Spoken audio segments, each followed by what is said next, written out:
ប៉ុន្តែមួយទៀតគឺរលាកសន្លាក់ដោយសារការវាយប្រហារពីប្រព័ន្ធការពាររាងកាយនេះប្រព័ន្ធការពាររាងកាយរបស់យើងគឺមានតួនាទីនៅក្នុងការ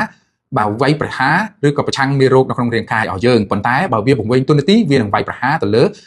សន្លាក់របស់យើងធ្វើឲ្យខូចទឹកសន្លាក់ឬក៏ធ្វើឲ្យមានការរលាកធ្ងន់ធ្ងរនៅផ្នែកសន្លាក់ហ្នឹងហើយជាពិសេសនោះគឺតកតងទៅនឹងថ្នាំងដៃនេះដែរ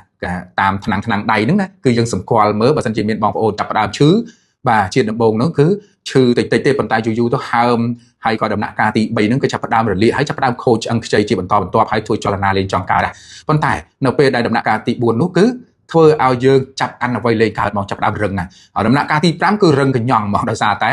ឆ្អឹងហ្នឹងវាបានដុសជាប់គ្នាតែម្ដងណាស៊ីគ្នាមានន័យថាកន្លែងថ្នាំងដៃយើងហ្នឹងវាស្លាក់ដាច់ពីគ្នាតែវាដុសកោសិកាជាប់គ្នាទៅវាធ្វើឲ្យឆ្អឹងហ្នឹងទៅត្រង់តែមួយអញ្ចឹងណាអញ្ចឹងសូមកុំទុកឲ្យដល់ថ្នាក់នេះអីបាទសូមដោះស្រាយបាទតកតងទៅនឹងបញ្ហាជំងឺសន្លាក់ទាំងអស់ផ្នែកណាមួយក៏ដោយបាទសូមណែនាំជូនបាទជាមួយនឹងផលិតផលប្រេងសណ្ដែកកែ OPT ណាបាទ